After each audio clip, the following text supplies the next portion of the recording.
Good afternoon, guys. This is Marge, and welcome back to my vlog, Zion's Leaf and Spines. And for today's video, we will go ahead and repot the plants that I received. This is actually a replacement from the previous plant mail that I purchased. May mga lagas kasi sila, may mga um, onti lang yung dahon. Though matatanim pa naman, but yung mga dahon kasi nung plant ng previous plant mail ko is wala na siyang mga dahon, so marami siyang lagas. So that the seller decided to replace it. Nagpadala siya ng replacement. So that's the one that I unbox nung mga nakaraang araw. And since mga kailang ano na ba sila days? I think mga naka 3 days na sila. So I think that's okay na for them to repot.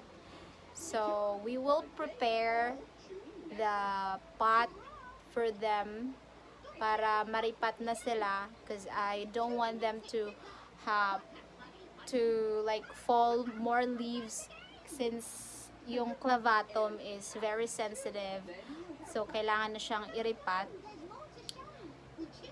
So tara guys, samahan nyo akong mag-prepare ng pots tsaka ng soil mix or ng medium.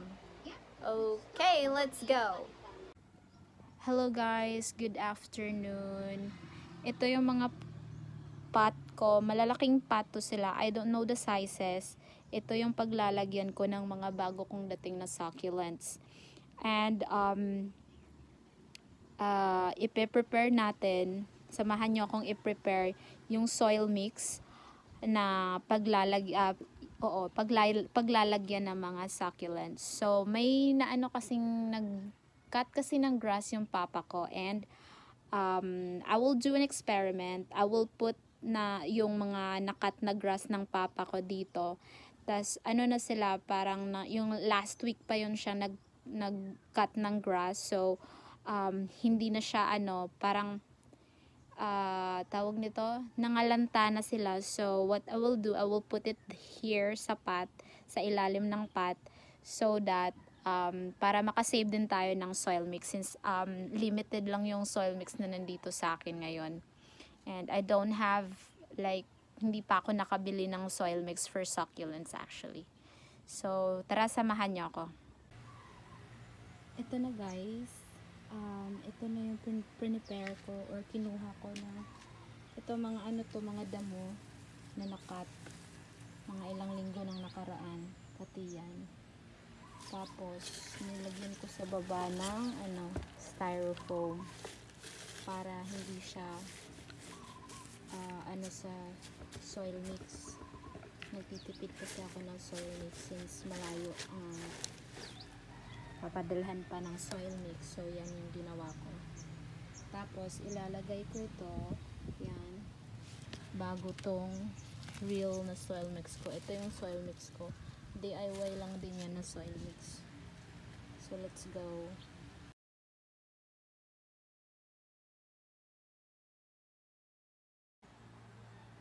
Ito na guys, nalagyan ko na ng soil mix sa taas.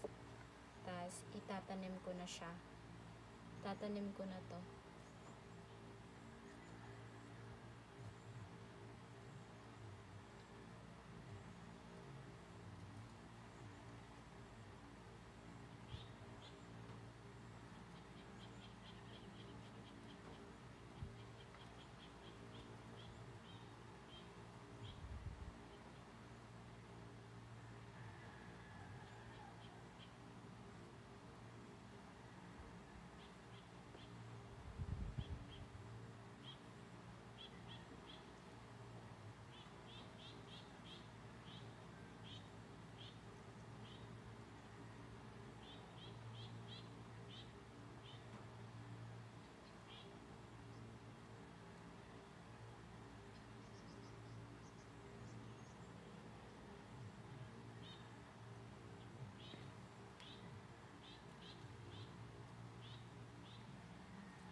ko na guys.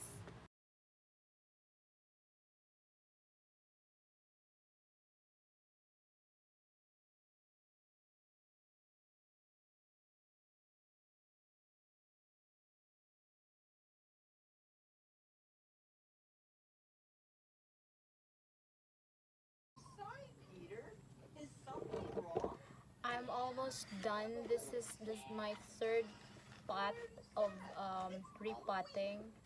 So, iti-check ko muna kung kasya ba yung clavatum dito. Feeling ko parang malaki lang siya. But let's see. Lagyan ko muna nito para nagtitipid kasi tayo sa soil mix. Lagyan ko muna nito. Ano din to, may pamis din to. Kaso lang, inano ko sa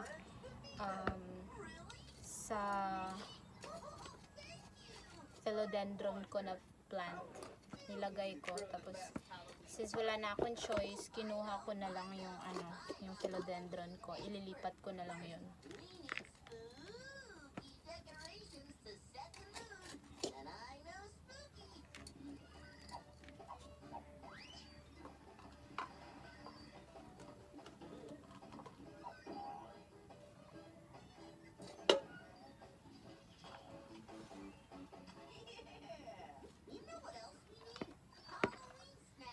Ito na yung soil mix ko na ipagtatamnan ko.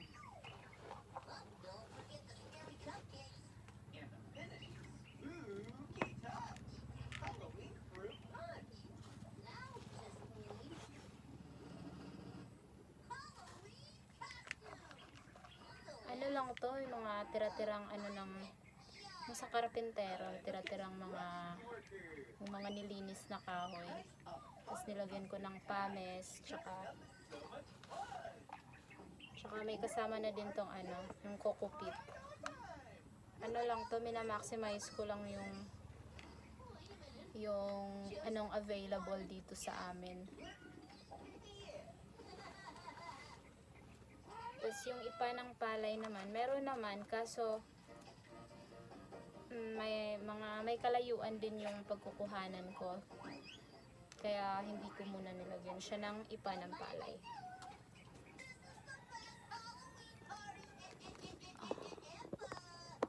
Oopsie. Ito yung yung clavatum ko. Let me check kung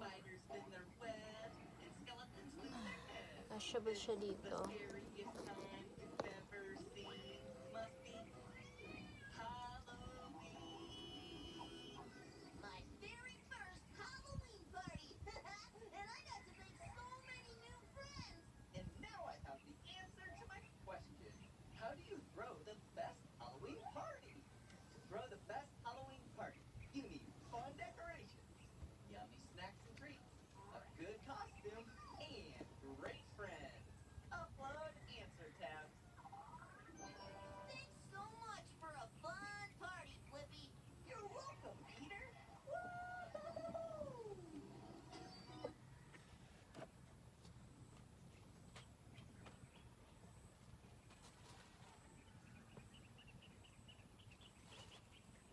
Ayun, tapos ko na.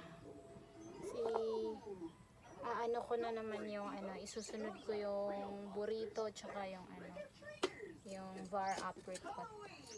Yun lang ata yung natira, tsaka yung var jade. Ito na siya.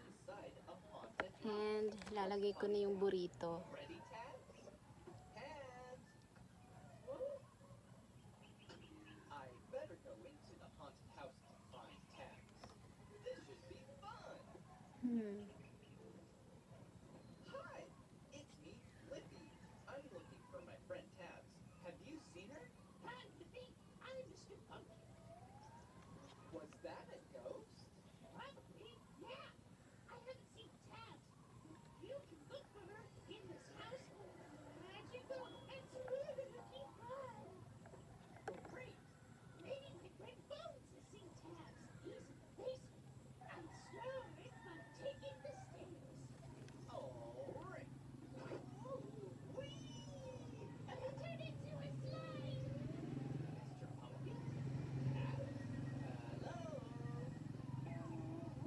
think hindi to siya magkakasya dito. Parang feeling ko maliit lang yung ano, yung pot.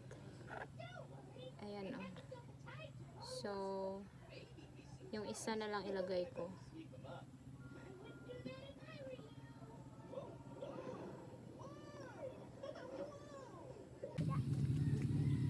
Ito na ano ko na ripat ko na, malaking pot to, tas yung koala doon, yung clavatum, tas yung mga natira, I mean yung mga nangahulog-hulog yon, iniba ko ng pot.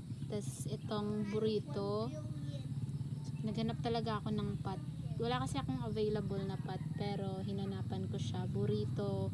Tas nag-decide akong gawing 3 pot yung ano, yung apricot, yung var apricot, tsaka itong variegated na jade. So ito na sila lahat, hopefully. At nilagyan ko din pala ng mga furadan, you know, each pot.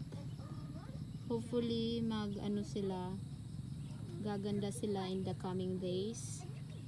So I think hanggang dito na lang yung vlog ko. Please do consider subscribing, like and share na rin, and then para may like and share na din para makaano sa ibang tao na nag-aalaga din ng succulents. And thank you for watching. Have a great day. Bye.